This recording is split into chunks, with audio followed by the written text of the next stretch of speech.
तुम्हाला माहिती आहे का, महाराष्ट्रात एक असा बाजार चालतो जिथे शरीराचा एक भाग विकला जातो.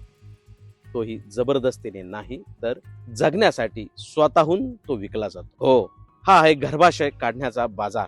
ऊसतोडीला ऊसतोडीला जाण्याआधी 883 महिलांचं आतापर्यंत गर्भाशय काढून टाकण्यात आलं आहे. आणि हा धक्कादायक जी माहिती आहे समोर आली आहे, या माहितीमधली अत्यंत क्रूरता दिसतीये. त्यामध्ये 487 महिला, फक्त वय वर्ष त्यांचं 20 ते 25 वर्ष आहे. 20व्या ते 25व्या वर्षी जर त्यांचं गर्भाशय काढलं जात असेल, तर ही वास्तववादी घटना फार भयान आहे. पण का काय आहे इतकी भयानकता, क्रूरता वागण्याचं कारण? तर त्याच्यासाठी दररोजच्या जगण्यामध्ये, दररोजच्या कष्टामध्ये 12 ते 14 तास रोज चिखलात, उन्हात ऊसतोडी करावी लागते. एकरी जी ऊसतोडी केली जाते, तर एका दाम्पत्याला म्हणजे नवरा बायकोंना ही ऊसतोडी करावी लागते. त्यांना कोयता म्हटलं जातं. पण जर एक दिवस काम बंद ठेवलं, तर त्यातल्या जे कुटुंब आहे त्यांना थेट 500 ते 1000 रुपयाचा दंड थोठावला जातो.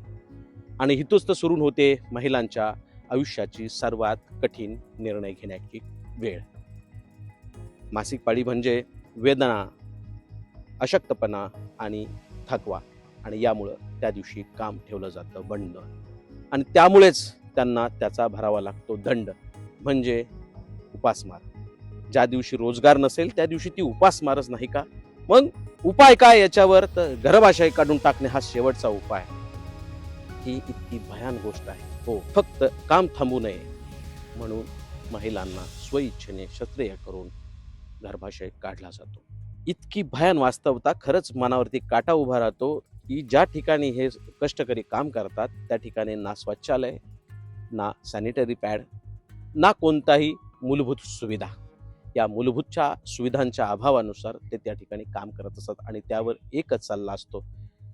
ते डॉक्टर जे आहेत, ते डॉक्टर त्यांना सांगतात की जे खाजगी डॉक्टर आहेत, हे त्यांचा पेशा, त्यांचा म्हणजे जो त्यांनी आरोग्याची सुविधा देण्यासाठी जे ठरवलं तत्व होतं, त्याची ही मोड करतात.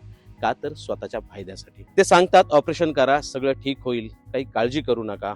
पण खरं कारण आहे, हा आहे नफ्याचा खेळ. हो, 20 ते 25 वर्षाच्या वयातच या महिलांना नैराश्य येतं, वैधते येतं, वृद्धपण त्यांच्या वाट्याला येतं. आणि याच्यासाठी त्यांना होणारा त्रास हा फार भयानक आहे. कारण कमजोरी येते, हाडांची कमतरता जाणवती, मानसिक त्रास तयार होतो आणि आयुष्यातला भर ह्या वेदना त्यांना सहन कराव्या लागतात. हा प्रश्न फक्त आरोग्याचा नाही, हा प्रश्न आहे गरिबीचा, गरीब लोकांच्या श्वसनाचा, त्यांचं जे श्वसन केलं जातं त्याचा आणि व्यवस्थेचा. याला अपयशी नक्की कोण आहे याचा जर गंभीर्याने विचार केला, तर आज जरी आपल्याला ऊस गोड लागत असला, तर त्याच्या पाठीमागच्या वेदना ह्या फार भयान आहेत. आपण ही वेदना पाहणार की दुर्लक्ष करणार? ऊस गोड असतो, पण त्यामागे काहीतरी खूप कठीणता, श्रमाचा आणि त्या पाठीमागची खूप कडूता असते. कारण ह्या वर्ष आपण ह्या आपल्या भारत भूवरती महिला ही खूप दुर्गा मानली जाते. परंतु त्याच दुर्गाला तिच्या मजबुरीसाठी तिच्या आयुष्याचं गर्भाशय बदलावं लागतं. का? तर फक्त पोटासाठी.